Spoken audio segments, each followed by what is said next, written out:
PR Stoppers Talk Healthcare, featuring Kristin Cahill, incoming CEO at GCI Health. Here's our host, Doug Simon. Kristin, congratulations on being named CEO of GCI Health at the start of 2021. And it's clearly an interesting time when the pharmaceutical industry is so in focus with COVID raging. Thank you. And thank you for having me here. Yeah, it's been an incredible year for the industry. If you think about, we entered 2020 with the Gallup poll saying that the pharmaceutical industry was ranked the lowest among 25 industries in terms of reputation. And then fast forward several months and you see Harris coming out with data showing that 40% of consumers are viewing the industry more favorably since the pandemic began. So it creates an incredible opportunity for our clients and our colleagues to show up differently, to introduce people to industry in different ways, and to capitalize on the fact that people are looking to the healthcare industry for science and solutions. Yeah, so this is an opportunity. How should the industry go about communicating with all eyes on them? I think there's a couple of key best practices that we've seen and we've heard from companies that are in the thick of this right now. The first is to make sure that you are celebrating and showcasing the science. We've seen Pfizer be really successful with this with their Science Will Win campaign, but making a direct correlation between your reputation and your science is going to be important. Showcasing the scientists that are at the heart of your business and making sure that you're putting scientific solutions front and center.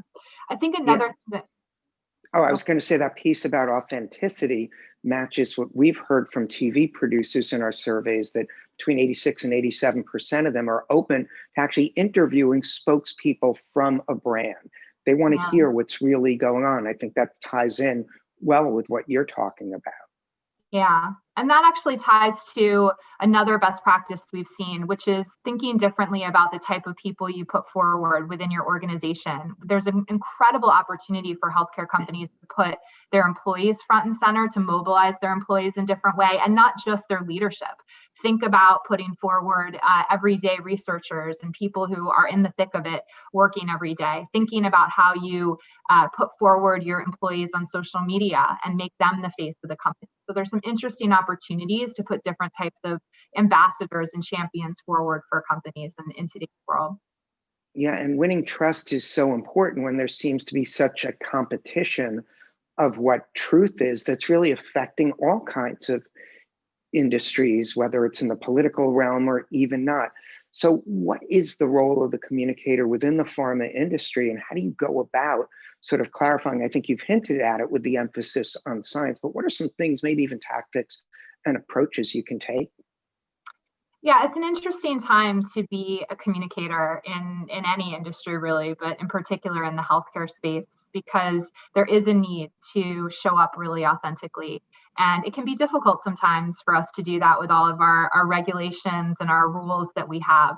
But one of the bright spots, I think, of this year has been that there's been a real conversation started around health equity, around racial injustice due to COVID and due to other factors. And that's created an opportunity, I think, for people to, again, show up differently. But it's hard. It's complicated for those people on the front lines of social channels or front lines of media interviews. So practically, best practices are to really listen, finding ways to listen to stakeholders, to bring diverse perspectives into the organization, to make sure that they have a seat at the table and are really informing your communications is something we've heard loud and clear from the different stakeholders that we've spoken to.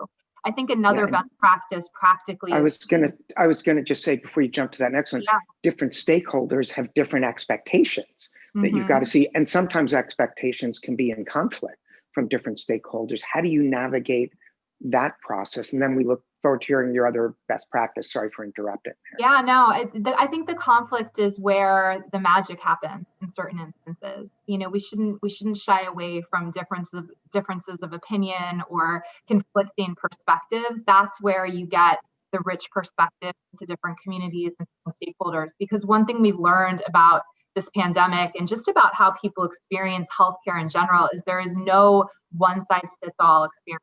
There's no one way of experiencing it. So it's important that we're looking at people as individuals and not making uniform decisions or basing it off of the opinion of a few, but really taking into account the full gamut of perspectives that are out there. Yeah, because we're following an unprecedented year of 2020 and 2021, is there anything in the GCI sort of secret sauce that you're looking to do, or that might be different and different recommendations and approaches moving forward? Yeah.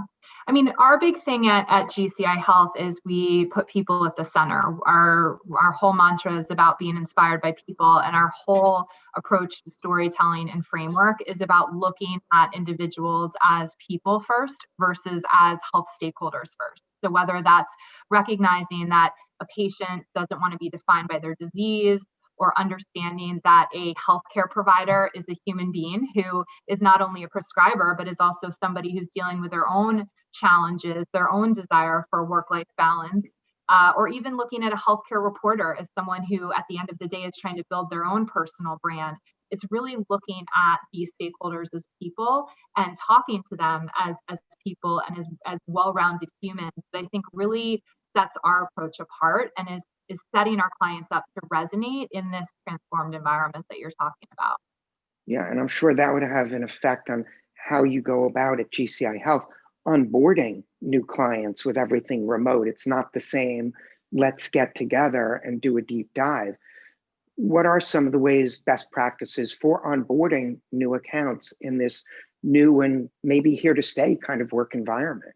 Yeah, well, it is so important to build that sense of partnership and chemistry early on. We really look at ourselves as an extension of our clients' teams. And so when you don't have that opportunity to be in person, you have to get creative. And so simple things that we've done is to make sure that we're taking the time to not only learn the business, but to get to know our clients' people. We've done virtual happy hours with them. We try to build in a little bit more time to do different icebreakers and things that will help us to get to know them better, trying to stay off email as much as possible and pick up the phone and call someone and talk it through is always a really helpful way to continue to foster that relationship, and making sure that we're being sensitive to the fact that our clients too are facing unprecedented challenges in terms of working at home and dealing with their own situations and challenges, and just making sure that we're always accommodating those and customizing our approach to the relationship with them.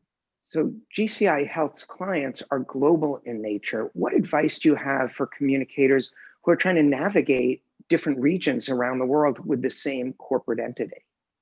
Yeah, I think it's the same advice that we've had for our team globally.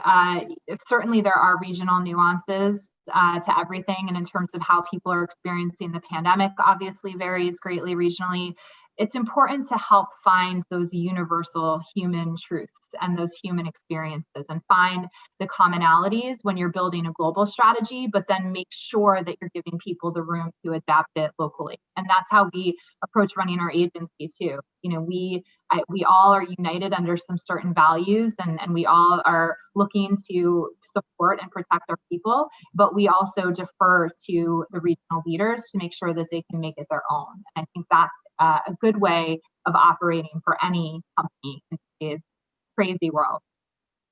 Great. And the final thought as we wrap up, if you had one piece of advice for communicators as they enter 2021, what would you tell them?